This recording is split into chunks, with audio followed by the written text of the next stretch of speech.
trouvais que c'était important qu'on connaisse la vérité. Et la vérité, elle a toujours été divulguée par les autres, par des titres, par des... Sheila, le cri de détresse qui glace le sang. La chanteuse légendaire brise le silence face à des rumeurs cauchemardesques. C'est une onde de choc qui traverse la France musicale. Sheila, véritable icône de la chanson française, vient de pousser un cri de détresse glaçant, révélant au grand jour l'ampleur d'un tourment insoupçonné. Celle que l'on surnommait la petite fiancée des Français, aujourd'hui, âgée de plus de 70 ans, n'est plus seulement cette voix sucrée qui a bercé des générations entières, mais une femme en lutte contre des rumeurs destructrices et des attaques médiatiques qui résonnent comme un cauchemar sans fin. Née à Chancel, Sheila a marqué les années 60 et 70 avec des tubes planétaires tels que L'école est finie ou Bang Bang, construisant une carrière qui a traversé les décennies avec une longévité rare. Symbole d'énergie et de résilience, elle a su se réinventer, mêlant yéyé, disco et variété avec une élégance que peu ont égalée. Mais derrière cette image solaire, un autre visage apparaît aujourd'hui, celui d'une femme acculée par des rumeurs funestes qui se voit contrainte d'élever la voix pour dire assez. Le choc est immense. La France découvre une Sheila blessée, humiliée, à bout de souffle face aux attaques. Son cri de détresse n'est pas une simple confession, c'est une alerte, un appel à la vérité, une dénonciation des mensonges qui ternissent son héritage artistique. Et les réactions n'ont pas tardé.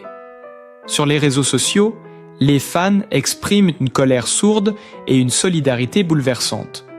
On ne touche pas à Sheila, lit-on massivement sur Twitter et Instagram. Dans la presse, les éditorialistes s'étonnent de l'acharnement. Certains parlent d'un lynchage médiatique qui atteint des sommets insupportables. La scène culturelle, elle aussi, tremble. Collègues et chanteurs dénoncent une campagne de haine qui met en péril l'une des figures les plus emblématiques de la chanson hexagonale. L'émotion est palpable, les mots sont lourds et l'affaire prend des allures de séisme médiatique.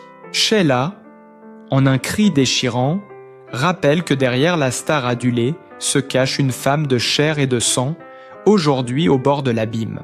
Sheila, le cri glaçant qui secoue la France, des confidences d'os terribles sur un plateau télévisé. Samedi 27 septembre 2025, plateau de quelle époque? Sur France 2, devant Léa Salamé, Sheila, légende vivante de la chanson française, s'avance avec le sourire qui a marqué des générations. Mais ce soir-là, derrière ce sourire figé, c'est une douleur brute qui éclate à l'écran.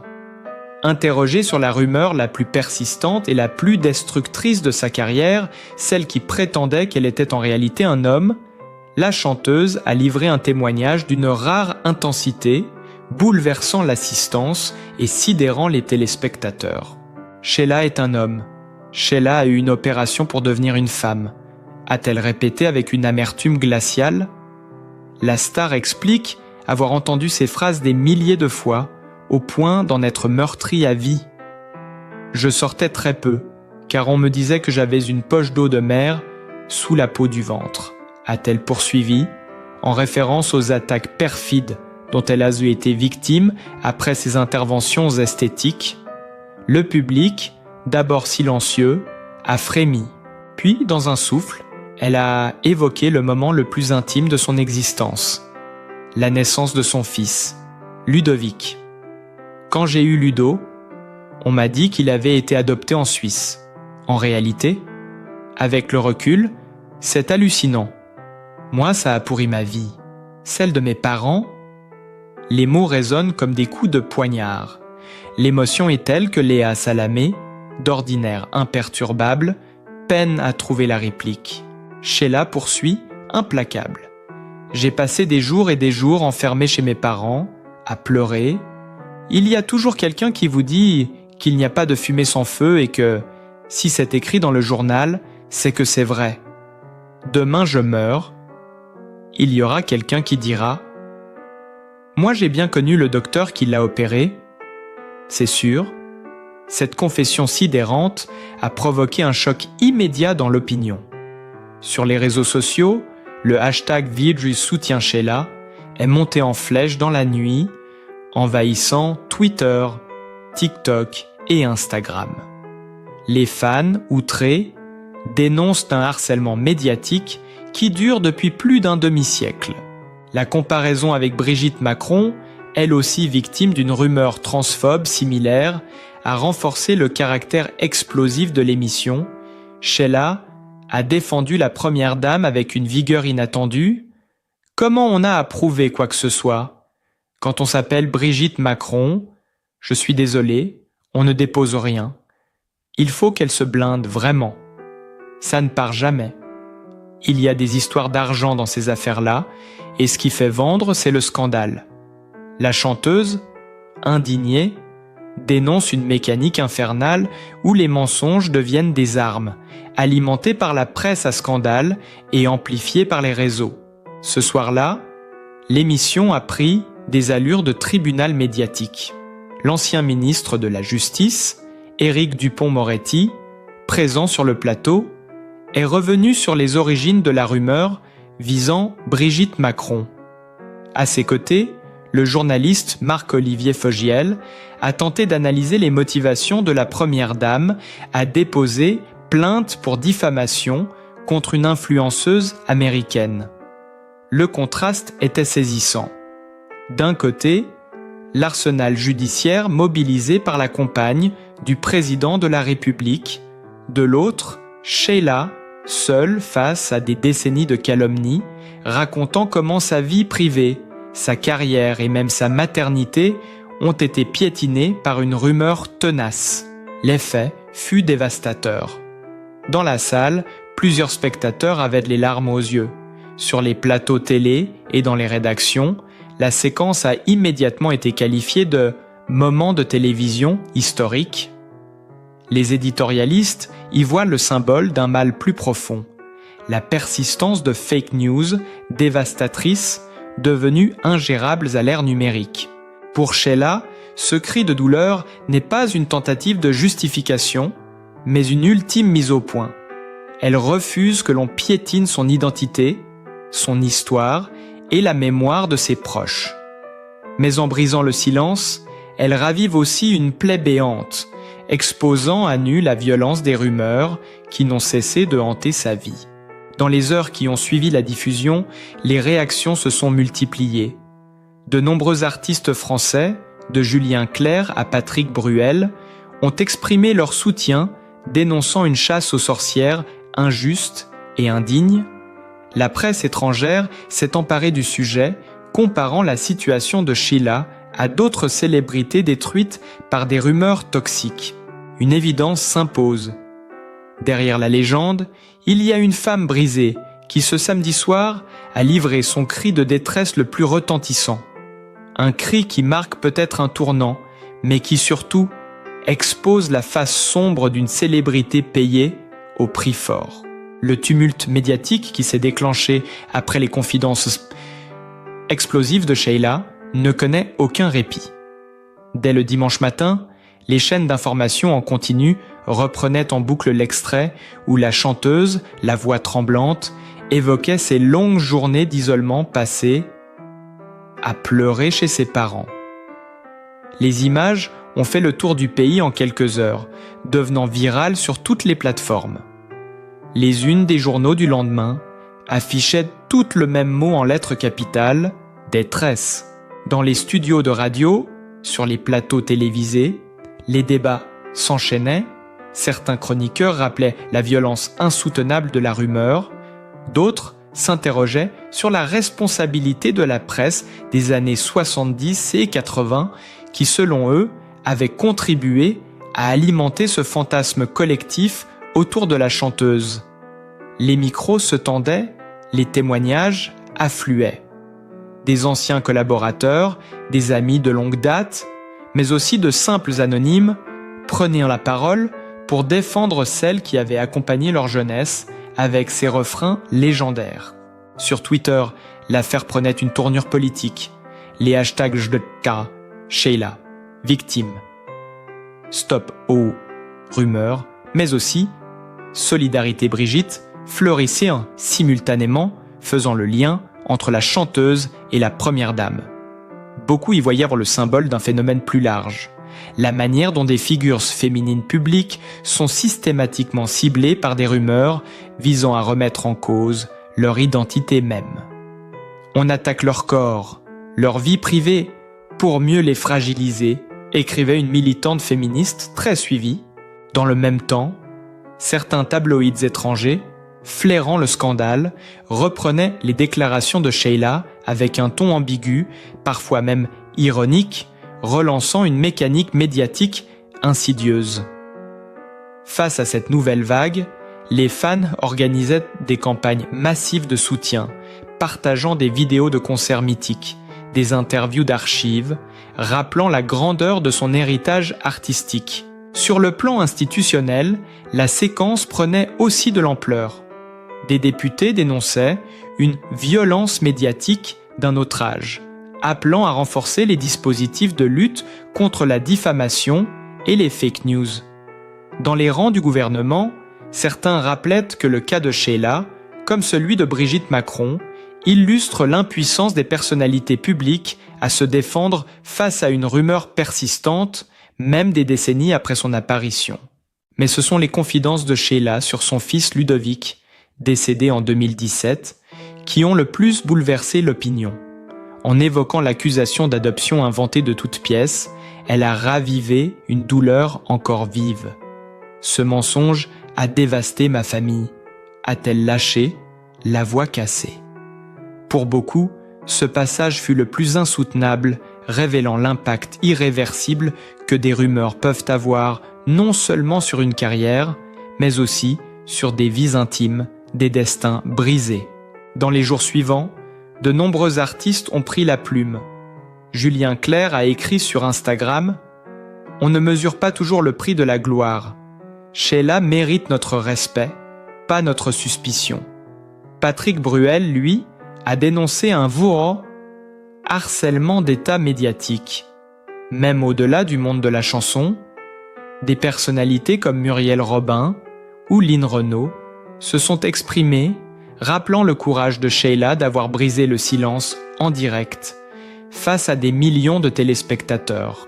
Pendant ce temps, Léa Salamé elle-même, visiblement marquée par l'intensité de l'échange, revenait sur ce moment lors d'une chronique radio le lundi matin. Elle a reconnu avoir rarement vu une invitée se mettre à nu avec autant de sincérité, au point de transformer une émission de divertissement en un témoignage bouleversant sur la cruauté des rumeurs. Les réactions internationales ne se faisaient pas attendre.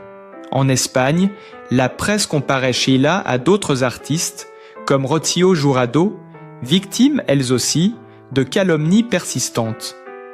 En Italie, les journaux mettaient en parallèle son cas avec celui de Laura Pausini, régulièrement visée par des rumeurs concernant sa vie privée.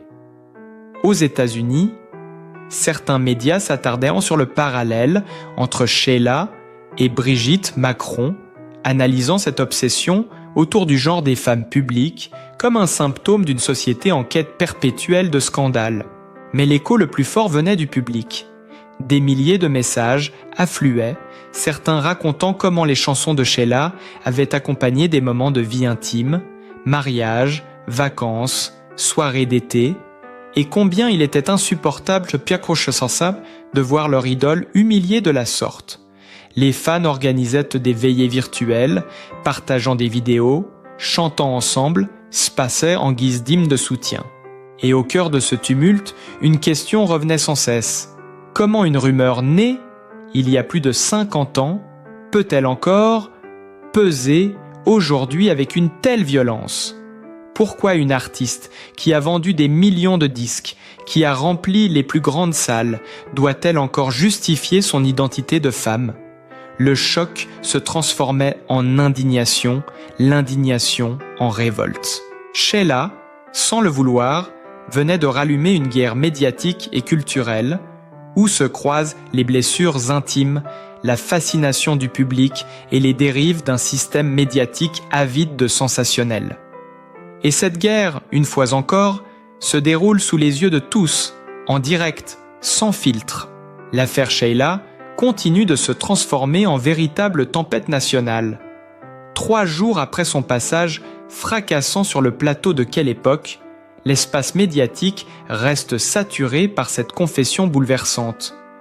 Les talk-shows, les tribunes, les éditoriaux, partout, la même interrogation revient, implacable: comment une femme ayant traversé plus de 60 ans de carrière, symbole de la variété française, peut-elle encore être obligée de se défendre contre une rumeur surgie des années 70 ? Les plateaux politiques s'emparent du sujet. Un député de la majorité n'hésite pas à qualifier ce type de calomnie de terrorisme médiatique. Selon lui, l'affaire Sheila illustre la brutalité des réseaux sociaux, mais surtout la complicité historique de certains médias qui ont bâti leur fortune sur le sang et les larmes des artistes. Dans l'opposition, certains dénoncent une récupération politique, mais tous s'accordent sur le caractère intolérable de cette violence répétée. Dans les couloirs de l'Assemblée nationale, le nom de Sheila s'invite dans des débats inattendus. Faut-il renforcer les lois sur la diffamation ? Faut-il instaurer un droit à l'oubli plus strict pour les personnalités publiques ? Des juristes s'expriment, rappelant que l'épisode Macron et maintenant Sheila pose un problème démocratique, celui de la frontière entre liberté d'expression et droit à la dignité. Pendant ce temps, sur le terrain culturel, la secousse est immense. Dans plusieurs grandes villes, des collectifs de fans organisent d'un moment des rassemblements symboliques. À Paris, devant l'Olympia, un groupe d'admirateurs a déposé des centaines de roses blanches et rouges, accompagnés de pancartes « Respect pour Sheila » et « Stop aux mensonges ». À Lyon et Marseille, des flash mobs improvisés reprennent en chœur « Les rois mages », transformant la chanson en hymne de résistance contre la calomnie. Les médias étrangers, eux, commencent à comparer l'affaire Sheila au scandale mondial autour de Lady Diana dans les années 90, lorsque la presse britannique poursuivait la princesse jusque dans son intimité la plus fragile. La France découvre à son tour la cruauté des rumeurs indélébiles, écrivait un quotidien londonien. En Allemagne, certains commentateurs soulignaient le parallèle avec Hélène Fischer, victime d'attaques répétées sur sa vie privée. Le cas Sheila devient un miroir international, celui d'une société obsédée par le voyeurisme, au détriment de la dignité humaine. Sur le plan psychologique, des experts interviennent à la télévision. Des psychiatres et sociologues alertent sur le syndrome d'isolement que Sheila a décrit. C'est jour et jour enfermé à pleurer. Ils expliquent qu'il s'agit d'un processus typique chez les victimes de harcèlement médiatique. Repli sur soi, perte de confiance, sentiment d'irréalité. Quand elle dit que même après sa mort, on inventera encore une opération fictive, c'est le signe d'une persécution psychique sans issue, affirme l'un d'eux sur BFM TV. La tension monte encore d'un cran lorsque des archives des années 80-20 refont surface. Des coupures de presse exhumées montrent comment certaines revues à sensation avaient, à l'époque, largement contribué à diffuser la rumeur, sans preuve, mais avec des titres racoleurs. Sheila, qui est-elle vraiment ? Titrait un hebdomadaire en 1982. Ces reliques médiatiques, partagées massivement en ligne, renforcent l'idée que la chanteuse a été victime d'un acharnement systématique, planifié, presque institutionnalisé. Dans ce contexte brûlant, le témoignage de Sheila est perçu comme une libération tardive, mais aussi comme un acte politique. Des collectifs féministes s'emparent de son histoire, affirmant que son cas n'est pas isolé. Depuis toujours, on cherche à délégitimer les femmes puissantes en attaquant leur corps, leur sexualité, leur identité. Sheila en est l'illustration criante. De son côté, le monde de la musique réagit avec force. Une pétition circule pour demander que l'Académie des arts et techniques du spectacle décerne à Sheila un prix spécial pour son courage et sa résilience. En quelques jours, plus de 200 000 signatures sont recueillies. Le président d'une grande maison de disques confie anonymement « Les artistes comme elle sont la colonne vertébrale de notre patrimoine. La voir humiliée ainsi est une honte collective. » Et pourtant, malgré cette vague de soutien, certains chroniqueurs persistent à relativiser. Elle savait que la célébrité a un prix, glisse l'un d'eux dans une émission polémique. Ces propos déclenchent une indignation immédiate, mais rappellent aussi une réalité. Une partie du public et des médias considère encore la souffrance des célébrités comme une fatalité, une contrepartie inévitable de la gloire. Dans les jours suivants, l'onde de choc atteint même l'Élysée. Sans commentaire officiel, des sources proches du couple présidentiel confient que Brigitte Macron a été profondément touchée par le soutien de Sheila et qu'elle suit de près l'évolution médiatique de l'affaire. Les deux femmes, désormais liées malgré elles par une même rumeur, deviennent les symboles d'un combat commun. Ce combat ne se limite plus à une querelle médiatique. Il se transforme en débat de société.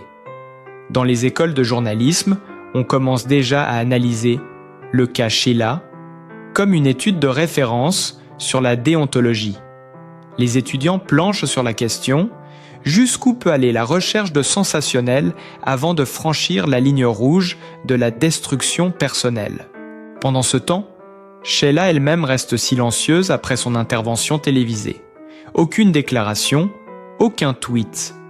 Ce mutisme soudain entretient le mystère et nourrit encore plus l'angoisse des fans. Tout le monde se demande « Reviendra-t-elle sur scène ? Acceptera-t-elle de donner une nouvelle interview ? Ou bien, ce cri d'alarme fut-il le dernier, une manière de clore définitivement le chapitre ? Une seule chose est certaine, la France entière reste suspendue à cette affaire. Chaque heure apporte son lot de réactions, de tribunes, de révélations. Le nom de Sheila, encore une fois, occupe la une, non pas pour une nouvelle chanson ou un triomphe sur scène, mais pour un combat existentiel, presque vital, contre l'ombre persistante d'une rumeur qui refuse de mourir. Sheila, le courage d'une vie, l'héritage d'une légende. Au terme de cette tempête médiatique, une vérité demeure. Sheila n'est pas seulement une chanteuse à la carrière exceptionnelle, mais une femme debout face à l'adversité. Derrière les tubes légendaires, derrière la légèreté apparente des refrains yéyé ou disco, se cache une existence marquée par la lutte, la douleur, mais aussi une dignité inébranlable. Son cri, lancé ce soir-là sur le plateau de Quelle époque, restera gravé comme l'un des moments les plus poignants de la télévision française contemporaine. Elle a osé dire ce que tant d'autres taisent, la souffrance intime, l'humiliation répétée, le poids insupportable de la calomnie. En quelques phrases, Sheila a transformé la rumeur en symbole, son expérience personnelle en combat universel. Ce cri n'était pas seulement celui d'une artiste blessée, mais aussi celui de toutes les femmes, de toutes les personnalités, de tous les anonymes broyés par la machine infernale du mensonge et du sensationnalisme. Aujourd'hui, la France ne regarde plus Sheila comme la simple idole des jeunes qu'elle fut jadis. Elle l'admire comme une survivante, une combattante, une figure de résilience qui, malgré tout, continue d'incarner la lumière. Sa voix, ses chansons, mais aussi sa vérité deviennent un patrimoine collectif, une mémoire vivante que rien ne pourra éteindre. Que retenir ? sinon la leçon immense qu'elle nous donne, qu'il ne faut jamais céder devant l'injustice, qu'il ne faut jamais se taire face au poison des rumeurs. Sheila, par son courage, nous rappelle que la gloire peut être lourde, mais que la vérité reste toujours plus forte. Alors, rendons-lui hommage. Continuons à écouter sa musique, à transmettre son héritage, à dire haut et fort que Sheila est et restera une femme de scène, une femme de cœur, une femme de vérité. Son cri devenu le nôtre résonnera encore longtemps dans les consciences. Si vous aussi vous avez été ému par cette histoire, si vous voulez soutenir et honorer cette légende vivante, n'oubliez pas de vous abonner à notre chaîne, de liker cette vidéo et de partager massivement autour de vous. Plus nous serons nombreux à porter ce message, plus la voix de Sheila sera entendue, respectée et défendue. Ensemble, faisons en sorte que jamais une telle injustice ne se répète. Sheila n'est pas seulement une star, elle est un symbole, et ce symbole, nous devons le protéger.